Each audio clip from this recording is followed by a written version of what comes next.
Repetidas veces se me ha preguntado qué hechos, costumbres, pruebas materiales encontré en Cachemira que alumbren la fuerza de mis afirmaciones. En primer lugar, la existencia física del sepulcro mismo, la existencia del llamado Prado de Jesús o Yus Marg, valle por el que entró Jesús en Cachemira, y el santuario de Ajmukam, que viene a significar lugar de reposo de Isa o Jesús, como lugares concretos de Cachemira que perpetúan hasta hoy en sus nombres el recuerdo del paso de Jesús por aquellas tierras. En lo que a texto se refiere, destacan el Tariq-i-Kashmir, que refiriéndose a las obras de restauración del santuario conocido por el nombre Trono de Salomón, narra cómo, en aquella época, hace su aparición en Cachemira Jesús, y el Bhavishya Mahapurana, que escrito en el año 115 de nuestra era, narra el encuentro de Jesús con el entonces rey de Cachemira, el ya citado Shalewahin. ¿Por qué afirmo que Jesús no llegó a morir en la cruz? Porque, siendo el suplicio de la cruz un castigo que normalmente podía prolongarse durante varios días, Jesús estuvo solamente unas pocas horas en ella. Los análisis científicos de la llamada síndrome de Turín parecen demostrar, por otra parte, que ésta sirvió realmente de envoltura al cuerpo de Jesús una vez bajado de la cruz, y de la distribución y cantidad de puntos de sangre que muestra, se deduce que el cuerpo de Jesús estaba vivo después de haber sido bajado de la cruz, y que además la lanzada que le asestó el centurión romano no alcanzó en ningún momento su corazón, como la Iglesia ha venido manteniendo hasta ahora. ¿Cómo y por quién fueron curadas las heridas de Jesús? Fueron curadas por el médico Nicodemo, con un ungüento llamado Marjam y Isa. Ungüento citado en este contexto, por ejemplo, en el famoso tratado de medicina árabe que nosotros conocemos por Canon de Avicena. ¿Cómo fue acogido Jesús entre los antiguos cachemires? Como una persona santa, como un profeta, acogiéndose muchos cachemires a sus enseñanzas. ¿Por qué fue Jesús a Cachemira? Fue a las regiones norteñas de la India, porque allí estaban asentados los supervivientes de las 10 tribus perdidas de Israel. Aún hoy en día, la población cachemira es netamente israelita, con abundancia de musulmanes, que sin embargo son prácticamente todos de raza israelita original, conversos al islamismo. El libro no solo se reduce a Jesús, también se refiere a la tumba de Moisés, de emplazamiento hasta ese momento desconocido. Al respecto se me ha venido preguntando repetidamente si no era todo una fabulación. ¿Qué pruebas puedo aportar y quiénes son en realidad los judíos del Yusmarg?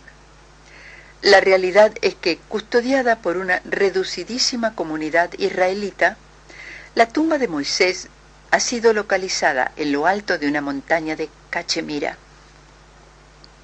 La fabulación debería, en todo caso, ser muy profunda y secular, y estar implicadas en ella gran número de personas en el mundo entero. Wali Reshi, para poner solo un ejemplo, es el actual jefe o cabeza de la reducida comunidad de israelitas que custodian desde hace siglos la tumba del profeta del libro, la tumba de Moisés. Completamente desconectados de la civilización y aislados incluso del resto de Cachemira y del pueblo más inmediato a su comunidad, Wali Reshi no sabía y sigue sin saber que la guerra había terminado en Europa, que Hitler ya no vive y que este mismo, para él gran caudillo, exterminó a gran parte de su raza. Otros estaban convencidos de que Cachemira se halla en el sur de la India y que Ceilán o Sri Lanka está al norte. Sin embargo, con este bagaje de incultura, sabían que Moisés estaba enterrado allí desde hacía 3.500 años, dato exacto y acorde con el testimonio bíblico.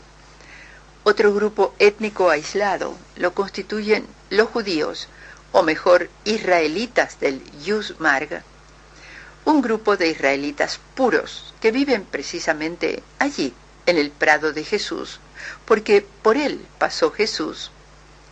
Y por esta única pero secular razón, sus familias no se moverán de allí, están convencidos de vivir sobre suelo santo. Como millones y millones de personas están convencidas en el mundo entero de estar sirviendo al Hijo de Dios. Pero por enésima vez, ¿y si no fuera así? ¿Y si todo al final puede llegar a explicarse sin necesidad de recurrir a la imagen de unos dioses, principio y fin? Yo no cesaré en la búsqueda de la verdad, porque la que nos han prefabricado con respuestas que no aclaran nada, no me sirve en lo más mínimo. Andreas Faber-Kaiser, Barcelona, 7 de enero de 1984. Introducción. ¿Por qué buscáis entre los muertos a aquel que está vivo? Lucas 24, 5. Jesús fue crucificado un viernes hacia el mediodía. Antes de caer la noche, ya muerto, fue bajado de la cruz y depositado su cadáver en la gruta funeraria de José de Arimatea, cuya entrada fue taponada con una roca. El domingo siguiente, el cuerpo de Jesús había desaparecido inexplicablemente del interior de la gruta. Se había cumplido la profecía bíblica, había resucitado de entre los muertos. Tras una breve estancia en la tierra, durante la cual sus discípulos entraron en contacto con él, Jesús ascendió al cielo, donde está sentado a la derecha del Padre. Esto es dogma de fe para la religión cristiana. Pero por otra parte, en el sector Kanyar de la ciudad de Srinagar, capital de Cachemira, está enterrado el cuerpo de Jesús, en la cripta conocida por el nombre de Rosabal. ¿Cómo explicar que Jesús esté sentado en el cielo y que al mismo tiempo yazca muerto en Cachemira? Algo no cuadra a partir del hecho cierto de la crucifixión. En tela de juicio está la muerte de Jesús en la cruz, porque no hay datos históricos que avalen esta muerte. Tampoco nadie presenció la resurrección. En cambio, hay indicios históricos de un hombre de ideas y filosofías idénticas que a partir de aquellos años marcha hacia el este dejando testimonio de su vida y de sus actos. Un hombre que se encamina hacia Cachemira, se establece en ese país y muere en él. Asentadas sobre estos pilares, las páginas que siguen exponen la posibilidad de que Jesús no muriera en la cruz, sino que, una vez curado de las heridas que le causara la crucifixión, emprendiera la huida hacia el este en busca de las 10 tribus perdidas de Israel. Estas tribus estaban asentadas muchos miles de kilómetros al este de Palestina. Así, una vez abandonada la tierra de su actuación bíblica, Jesús, en compañía de María y en determinados tramos de su marcha, también de Tomás, habría emprendido un largo viaje en dirección al oriente, viaje que le habría llevado hasta Cachemira, llamado el paraíso sobre la tierra. María, no habiendo soportado las penalidades del largo viaje, habría muerto en el camino, en el Pakistán, a pocos kilómetros ya de la frontera con Cachemira. La tumba de María se sigue venerando hoy como la tumba de la Madre de Jesús. En cuanto a este, radicado en Cachemira, habría comenzado allí una nueva vida y habría muerto a edad muy avanzada de muerte natural.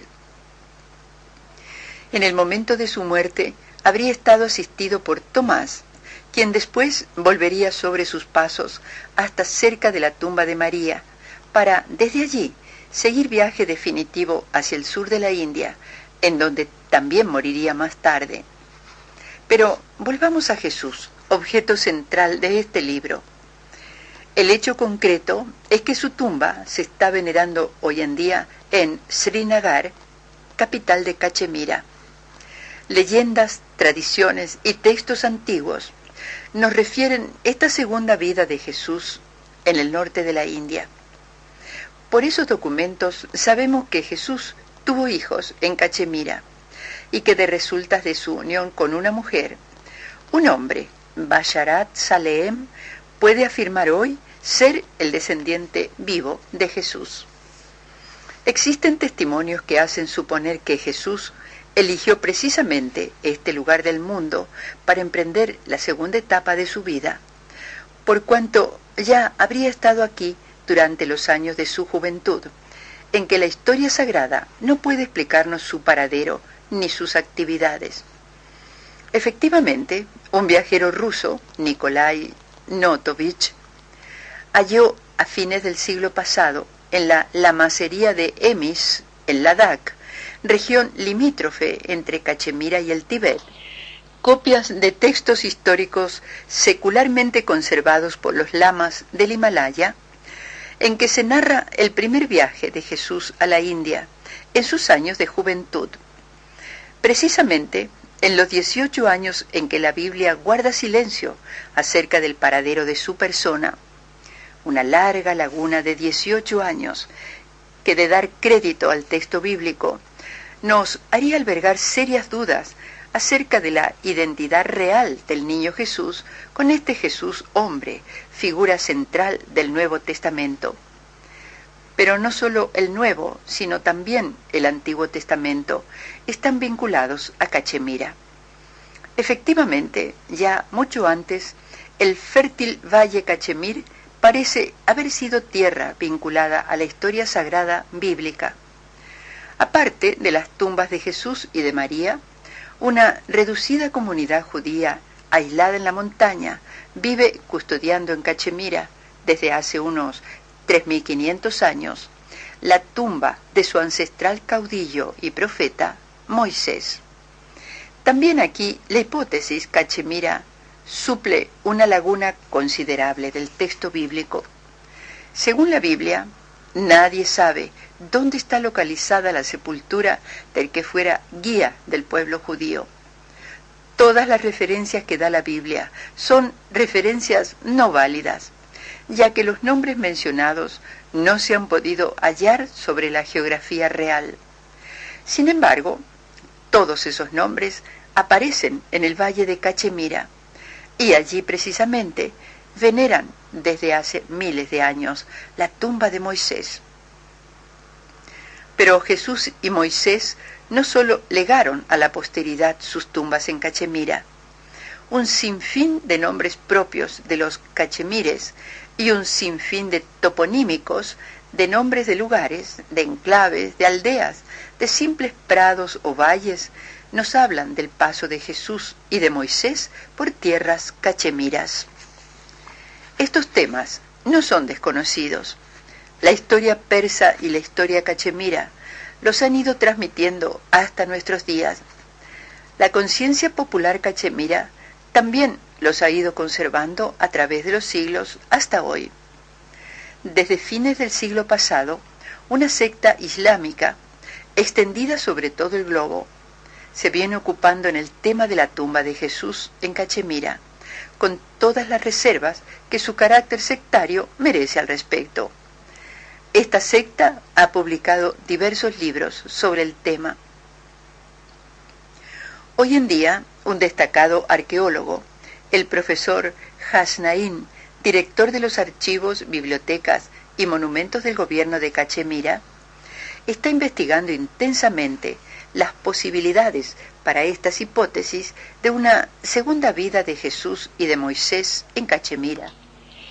En la misma capital de aquel país, Basharat Salehem, el descendiente por vía directa de Jesús, conserva el árbol genealógico de su familia, que, arrancando de Jesús, llega íntegro hasta su misma persona. una realidad que es sabida a nivel de investigación y a nivel sectario por unas cuantas personas repartidas por todo el mundo, es sin embargo desconocida para la inmensa mayoría del público, que creo es ya hora de que sea informado de que Jesús posiblemente no haya muerto en la cruz, sino que después de vivir una segunda etapa de su vida en tierras lejanas, muriera a edad muy avanzada de muerte natural.